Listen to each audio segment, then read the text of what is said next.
talk to Momo. She's about to board a plane. Let's get. So Momo, let me ask you a question. How can and you may not know the answer to all this because I understand everything. There's a lot of moving parts right now, but we just asked this question on the show a moment ago. How does Jeanie remain being the governor while not being majority owner? Like, how does that stuff work? Do you know? Yeah, I think I do. She is. Sorry, I'm just getting on the plane here. She is in charge for the foreseeable future. She has a couple of years that I don't know how many years it is. I think it's more than one, more than two probably, maybe even three. I don't know how long that's written into the contract, but it's written in the contract that she is in charge for the foreseeable future. And I think Mark Walter was good with that. I mean, if you remember when he took over for the Dodgers, he kept Ned Coletti, he kept Don Mattingly, he keeps people in charge, and I think he really values her as a partner.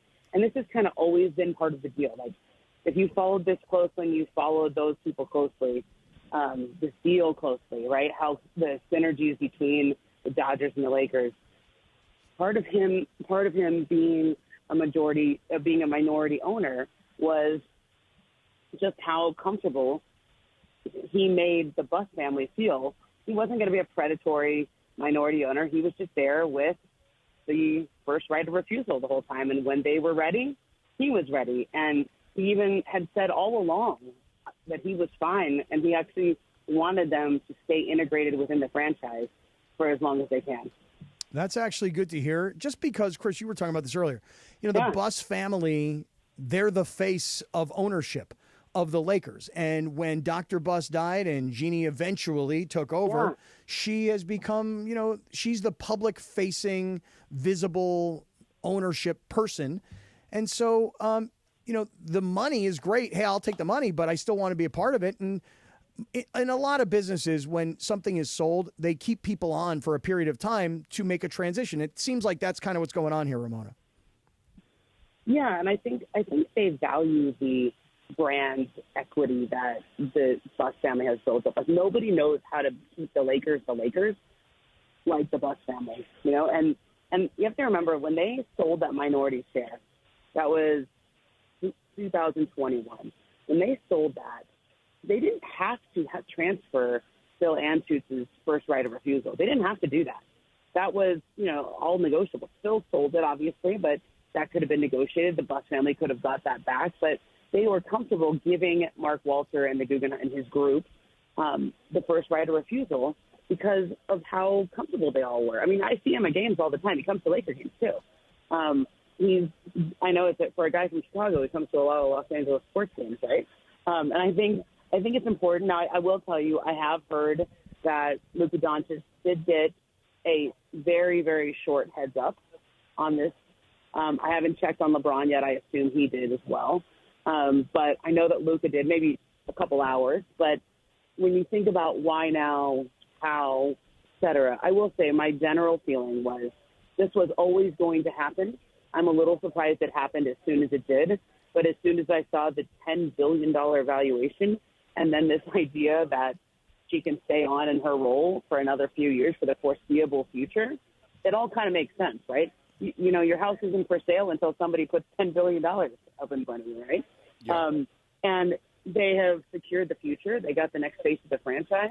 They secured Rob Pelinka to a long-term deal.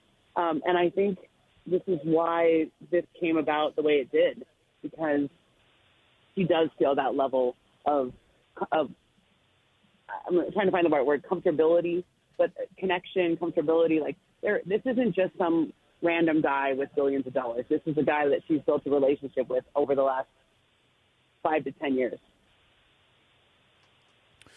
Well, it's I think, and I don't know what you guys all think, I actually think this is a great thing. I mean, Chris, you brought up, like, you know, is there some sadness around, you know, the Buss family kind of giving up? I wouldn't call it control. I mean, just the majority ownership. Well, it's been a family business right. for its time in Los Angeles for most of it. Right, but I think just now, you guys tell me, George, Ramon, I'd love to hear what you guys think, but I just think now, like, fans want results as fast as possible. And when you see what the Dodgers have done and you know the wealth that is taking over this franchise, I actually think people are going to be really excited about it.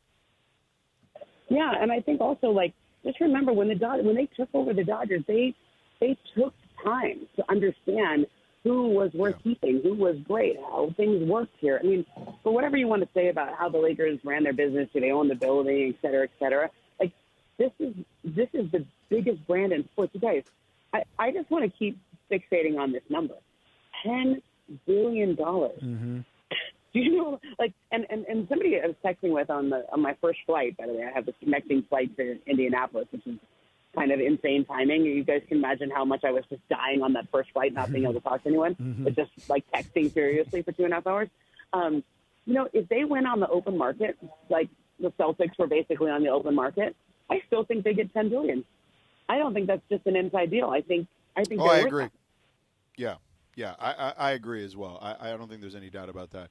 That to me, I think that the thing that fans are going to care about is, and we kind of went through it earlier about.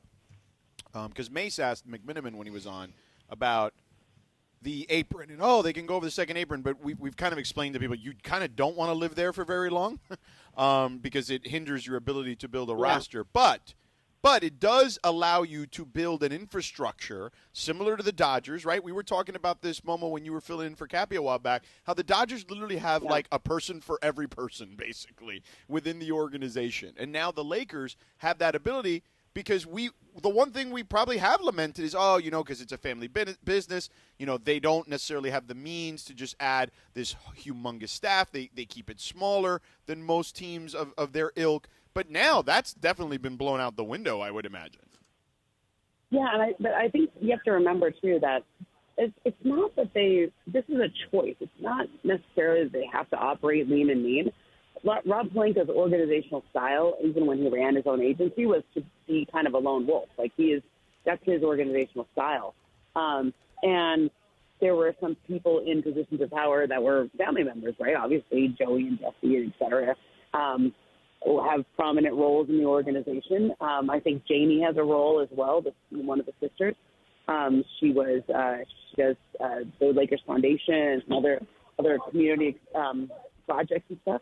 And so I think that this is an interesting moment because Jeanie will have the opportunity to decide who's staying over the next few years. Like she's running the organization. Mark Walter's going to own it, but Jeanie Buss is running the organization. That's what I want to keep stressing. I just tweeted this like 3 seconds before I came on your show, and it's for a number of years. So I think. Like Mark, there's going to be a real synergy here, and I really think that it'll be interesting to see who stays, who she decides to keep, who goes, who they add. All of that is going to happen over the next couple of years, and I think the plan was always probably to do this in a few years. It came a little sooner than expected, but kind of hard to say no to $10 billion.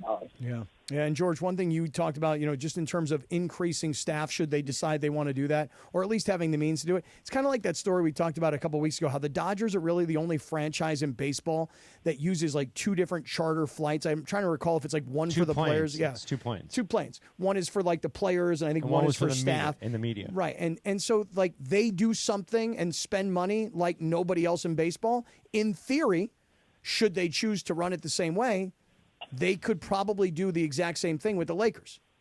And so you're saying that Michael, John, and Trudell will be on the other plane? Correct. They're no longer on the team plane anymore. Right, cool. That's right. Yeah. Now, speaking of planes, Momo, when are you taking off? What time is it? It's 5 o'clock here in Salt Lake, and I have no idea. 20 minutes, maybe. Like I had a really short connection. Listen. I'm going to warn you now. This flight is at 5:20. Don't warn her this way, George. Don't warn her. He needs to warn her this way. No, she already knows. She and I have been texting already. So, when you get here, the hotel has no Wi-Fi. The TVs don't work because we're still dealing with the remnants of the storm. What? Yeah. There's no Wi-Fi? Yeah. Yep, no Wi-Fi. I don't care about the TV. That's fine. Yeah. I am very lucky that Lindsay packed me with months ago a 5G tower that I could take around with me, and that's how I'm doing the show. Wow. Borrow George's tower. I will say this. Momo. One more thing that I want you guys to look at, and I think this is a really important part of the story. $10 billion doesn't just come out of nowhere, and I think that just as Mark Walter did with the Shohei Ohtani deal, which a lot of it is deficit finance, or sort of deferred money. I think this deal is financial wizardry. I think it is unbelievably creative and brilliant from what I'm reading about it right now. And I'm sort of texting with a lot of people around the league about it. He's really good at what he does. There's a reason. So similar to like the Celtics and even the T-Wolves to a lesser extent, you're saying that this could be something that could be taken care of over time. Yeah, I think he. I don't know, like he started this. It's not just Mark Walter, right? It's TWG Global, and they just entered about a month ago into a big investment alliance with something called Mubadala Capital.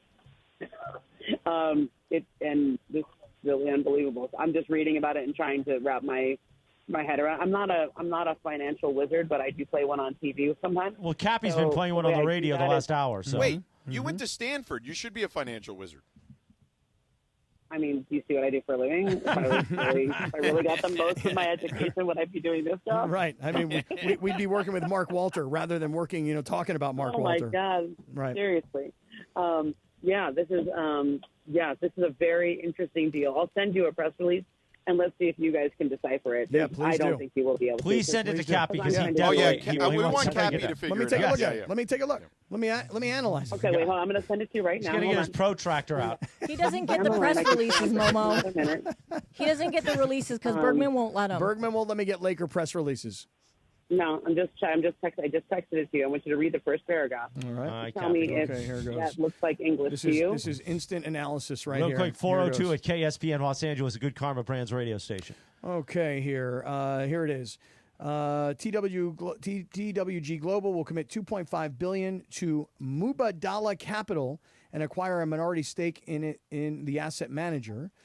TWG Global, a holding company led by investors Mark Walter, Thomas Tull, and Mubadala Capital, the asset management subsidiary of Mubadala Investment Company, have entered into a multifaceted, multi-billion-dollar collaboration that will enable each organization to enhance investments across multiple sectors and asset classes to drive long-term valuation.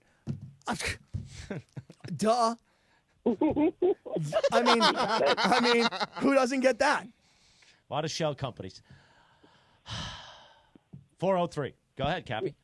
Okay, I'll keep going. Under the strategic investment. You might as well be CNBC over here. Right, yeah, exactly. Right. Yeah. Who's the guy like so Jim Cramer? So basically, these different groups are banding together to create this superpower of equity, and they're using some of that capital to then acquire the Lakers. That seems like the simplest way to describe it, based off what I'm reading. All right. Well, maybe we do need to call somebody from CNBC.